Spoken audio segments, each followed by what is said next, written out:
Sir ये पूछ रहे हैं कि हिंदुओं, खासकर अमीर हिंदुओं में एक प्रकार की ग्लानि देखी है मैंने।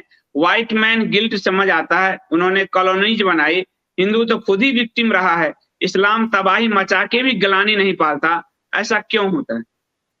बहुत अच्छा सवाल है। मैं समझता हूँ इसमें धनी हिंदुओं की समस्या नहीं है। ये चूंकि हमारी शिक्षा में पूरे इतिहास को व्हाइट वॉश किया हुआ है, हम असली इतिहास नहीं जानते हैं। जैसे अभी संदीप जी ने कहा कि बहुत से मुसलमान ये भ्रम पालते हैं और बहुत से हिंदू भी ये समझते हैं कि पहले मुगलों का शासन था, फिर अंग्रेजों का शासन हो गया, और वो इस बात को समझते हैं कि अंग्रेजों ने मुसलमानों को हरा करके शासन लिया, और इसीलिए बहुत से मुसलमान इस घमंड में रहते हैं कि अंग्रेजों ने धोखा किया, अंग्रेजों ने हमें हराया। वास्तविकता यह है कि अंग्रेजों से पहले ही इस्लामी शासन का यहाँ खात्मा हो चुका था।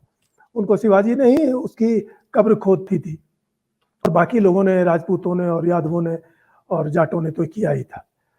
इसलिए ये धनी और नॉन धनी की बात नहीं है। ये चूंकि शिक्षा में हम जानते नहीं हैं, और शिक्षा हमारी यूनिवर्सल एक है, वो धनी बच्चे या गरीब बच्चे एक ही चीज पढ़ते हैं स्कूल से लेकर कॉलेज तक। इसलिए उनमें ये एक भ्रामक भावना है इस्लाम के बारे में भी, अपने इतिहास के बारे में भी। लेकिन जहाँ तक इस्लाम में जो ग्लानि की भावना नहीं है, उसका कारण इस्लामी मतवाद इटसेल्फ है।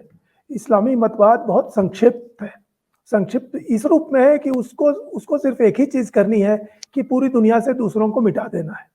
तो जिसका मतवाद ही है दूसरों को मिटा देना, वो दूसरों को मिटाने में अपमानित करना, उनसे जजिया लेना, उनको धिम्मी बना करके रखना, सेकंड ग्रेड सिटीजन बना के रखना, जिसके मतवाद में सिस्टमेटिक रूप से उसको पढ़ाया गया है और जो बचपन से उसमें ठोक ठोक के उसको बताया जाता है, उसके प्रति उसको ग्लानि क्यों होगी? उसके लिए तो यह गर्व की बात है कि हमने इतने लोगों का गर्दन उतार दिया, इतनी स्त्रियों को कब्जे में ले लिया, इतने बच्चों को पकड़ लिया, इतने लोगों को कन्वर्ट बनाया, मूर्ति तोड़ी उसकी मूर्ति ला करके जामा मस्जिद के नीचे बिछा दिया।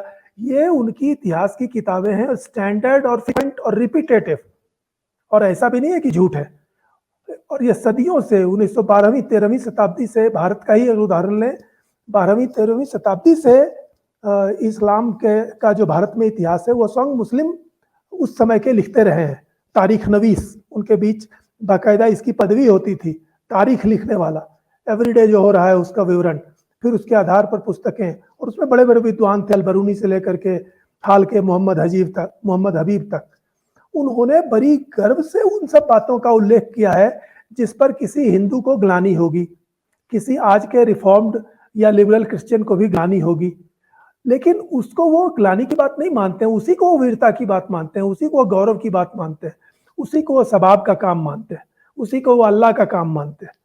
तो चूंकि उनका मतवाद ही उनको ये बताता है कि दूसरे को अपमानित, प्रताड़ित करना और मार डालना यही गौरव का काम है, इसलिए उनमें कोई ग्लानि नहीं होती।